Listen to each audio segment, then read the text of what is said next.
जय भीम जय Bharat technical skill up में आप सबનું સ્વાગત છે। હું છું યશવર્ધન શક્ય। મિત્રો CTS પર બાલવાટિકાના બાળકોની એન્ટ્રી કેવી રીતે કરવી એ તમને આ વિડીયોમાં હું સંપૂર્ણ રીતે સમજાવવાનો છું। વિડીયો પૂરેપૂરો જોશો, ચેનલ પર ન હોય તો સબસ્ક્રાઇબ જરૂર કરતા જશો। ચેનલ ગમે તો લાઈક કરશો, કોમેન્ટ કરશો અને વધારે લોકો સુધી પહોંચાડશો। તો ચાલો મિત્રો શરૂ કરીએ।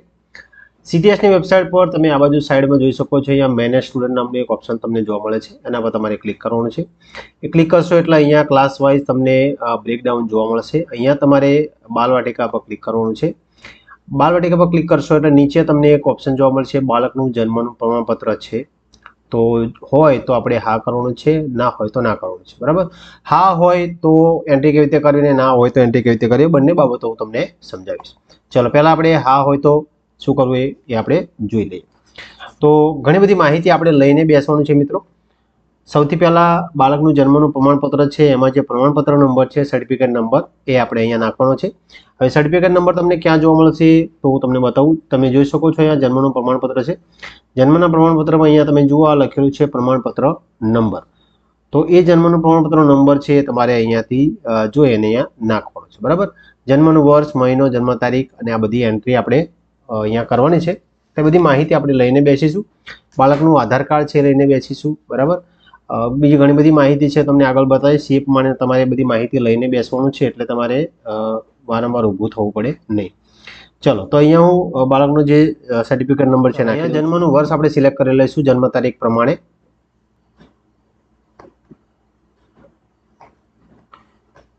જન્મની તારીખ, બરાબર। અહીંયા મેલ ફિમેલ આપણે સિલેક્ટ કરી લઈશું। તો આ જે એન્ટ્રી કરો છો જ્યારે તમે, ત્યારે ખાસ ધ્યાન રાખશો મિત્રો, અહીંયા આટલું નાખ્યા પછી અહીંયા ગેટ ડિટેલ પર આપણે ક્લિક કરીશું। તમે જોઈ શકો છો અહીંયા CTS અને CRS ડેટામાંથી વિગતો સફળતાપૂર્વક મળી ગઈ છે। હવે નીચે તમે જુઓ છો અહીંયા એની બધી માહિતી આપણને મળી ગઈ છે। એક વખત આપણે ચેક કરી લેવાનું છે, સ્પેલિંગ ખાસ ચેક કરી લેવાનું છે, કારણ કે આ એન્ટ્રી કર્યા પછી આપણે ફરી વખત એન્ટ્રી નહીં કરી શકીએ, બરાબર। એટલે બરાબર જોઈ લેશો। ચલો હવે અહીંયા હું તમને એક સલાહ આપવા માંગુ છું મિત્રો। અહીંયા તમે જુઓ પિતાનું નામ લખેલું છે, તમારે અહીંયા ખાસ ધ્યાન રાખવાનું છે। અહીંયા ફક્ત પિતાનું નામ લખવાનું છે, પાછળ દાદાનું નામ લખવાનું નથી, એ ધ્યાન રાખશો। કારણ કે તમને યાદ હોય તો આ વખતે આપણે જ્યારે એન્ટ્રી કરી ક્ષમતાની અંદર બાળકોના જે પત્રક C અને પત્રક F આપણે જે બનાવ્યા હતા, ત્યારે મને યાદ છે કે બાળકના જે નામ જેણે પણ આરતી પિતાનું નામ CTSમાં આખું લખેલું છે એ ત્યાં અડધું કપાઈને નામ આવતું હતું, મતલબ કે જયવીર કુમાર મહેશભાઈ એના પિતાનું નામ ને પાછળ અટક બધું લાંબુ આવતું હતું। તો આપણે એ પ્રમાણે એન્ટ્રી કરવાની નથી। અહીંયા ફક્ત પિતાનું નામ લખવાનું છે, પાછળ દાદા અને અટક આપણે કાઢી નાખવાનું છે, તો જ બાળકની વ્યવસ્થિત એન્ટ્રી થશે અને બાળકનું જ્યાં પણ CTSનો ડેટાનો જ્યાં એનો યુઝ થશે ત્યાં એ પ્રમાણેનું નામ કમ્પ્લીટ આવશે, બરાબર। એટલે આપણે તકલીફ ના પડે એટલે ખાસ ધ્યાન રાખવાનું છે। બાળકની અટક આપણે લખવાની છે। હવે અહીંયા બાળકની જન્મ તારીખ ખાસ ચેક કરી લઈશું, કારણ કે આપણે આ ફરી સુધારી નહીં શકીએ। ચલો અહીંયા એડની ઉપર હું ક્લિક કરું છું। ચલો આટલું કર્યા પછી તમે જોઈ શકો છો કે નામ, પિતાનું નામ, માતાનું નામ, અટક, આ બધું તમે જુઓ અહીંયા રેડમાં આવે છે, કારણ કે હવે આપણે આને આપણે એડિટ નહીં કરી શકીએ। ચલો અહીંયા તમે જોઈ શકો છો હેબિટેશન છે, તો હેબિટેશનમાં આપણે ગામડું હોય તો રૂરલ કરીશું અને શહેર હોય તો આપણે અર્બન કરીશું।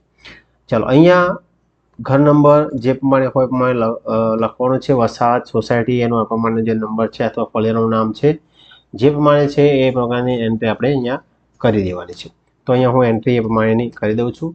ચલો આટલું કર્યા પછી નીચે માતૃભાષા આપણે સિલેક્ટ કરવાની છે। એની પછી જન્મ તારીખની બાજુમાં તમે જુઓ અહીંયા પ્રવેશ તારીખ આપેલી છે, જે દિવસે આપણે એને પ્રવેશ આપ્યો છે એ દિવસ આપણે અહીંયા સિલેક્ટ કરી અહીંયા લખી દેવાનો છે। જન્મની તારીખ પ્રવેશ તારીખ લખી દેવાની છે। નીચે ખાસ જોઈ શકો છો જાતિ જે છે એ ખાસ જોઈ લેશો મિત્રો, કારણ કે જાતિ જે છે એ પછી છેક સુધી તમને તકલીફ પડતી રહેશે। અહીંયા છોકરો હોય તો બોય, છોકરી હોય તો ગર્લ સિલેક્ટ કરેલું હોવું જરૂરી છે। સામાજિક જાતિ એની SC ST OBC જે પ્રમાણે જનરલ આવતું એ પ્રમાણે આપણે સિલેક્ટ કરી લઈશું। ચલો અહીંયા પેટા જ્ઞાતિ એ પ્રમાણે સિલેક્ટ કરી લઈશું। ધર્મ અહીંયા જે છે સિલેક્ટ કરી લેવાનું છે।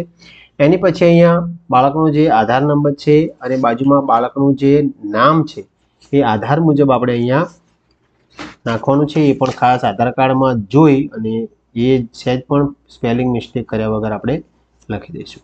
તો અહીંયા હું આધાર નંબર નાખી દઉં. બાળક ગરીબી રેખા હેઠળ હોય તો હા, ના હોય તો ના.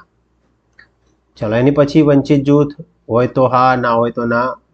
અભ્યાસનો વર્ગ તમારો ABC તમે જે પ્રમાણે રાખ્યો પ્રમાણે સિલેક્ટ કરી લેવાનું છે. અહીંયા બાળકને જે પ્રમાણે સ્થિતિ હોય, આંગણવાડી હોય તો આંગણવાડી, કોઈ શાળામાં ના ગયું હોય તો ના લખી શકો છો. છેલ્લે અહીંયા આંગણવાડીમાં ના ગયું હોય તો નો સિલેક્ટ કરી શકો છો. લાગુ પડતું નથી પણ સિલેક્ટ કરી શકો છો. હું આંગણવાડી પસંદ કરું છું. એની પછી નીચે આવી જઈએ અહીંયા, તો અહીંયા બાળકની SLD જે તપાસ છે, સ્પેશિયલ લર્નિંગ ડિસેબિલિટી કરી હોય તો હા, ના હોય તો ના સિલેક્ટ કરી લેવાનું છે. એની પછી અહીંયા આ બે ઓપ્શન છે એ ના હશે તો આ બંને ઓપ્શન પણ ના જ કરવાના છે. એની પછી અહીંયા 43મો જે ઓપ્શન છે એમાં આપણે હા કરવાનું છે. અહીંયા પાઠ્યપુસ્તક આપણે આલીએ છીએ બાળકને એટલે હા કરીશું. ગણવેશ 2 જોડ, મફત પરિવહન હોય તો લાગુ પડતું હોય તો, ના હોય તો ના, લાગુ પડતું હોય તો આપણે મને સિલેક્ટ કરતા જઈશું. એની પછી આ બધું લગભગ મોટા ભાગનું ના જ આવશે. બરાબર, અહીંયા માતા પિતા સાથે કરીશું. બાળક બેઘર છે કે નહીં અહીંયા આપણે આના સિલેક્ટ કરી લેવાનું છે બાળકની સ્થિતિ મુજબ. ચલો અહીંયા હું બધું જ સિલેક્ટ કરી લઉં છું. એની પછી અહીંયા બેંકની ડિટેલ તમારી પાસે હોય તો તમે કરી શકો છો, નહીં તો તમે એને કરીને આગળ જઈ શકો છો. અહીંયા આયર્ન ફોલિક એસિડ ને આ બધી ગોળીઓ માટે આપણે અહીંયા હા હા કરી દઈશું. મોબાઈલ નંબર હોય તો લખો, ના હોય તો 0 કરીને આગળ જતા રહો. બરાબર, હજી પણ આપણી પાસે એક ચાન્સ છે એડિટ કરી શકવાનો. બરાબર, પછી આપણે એડિટ નહીં કરી શકીએ. કદાચ બાળકના નામમાં ભૂલ હોય તો આ એન્ટ્રી સેવ ના કરશો, ડાયરેક્ટ બહાર નીકળી જાઓ. ફરી વખત પહેલાંથી એન્ટ્રી કરો એટલે ફરી વખત આવશે બધું જ, અને એને નામમાં પણ તમે સુધારો કરી શકશો.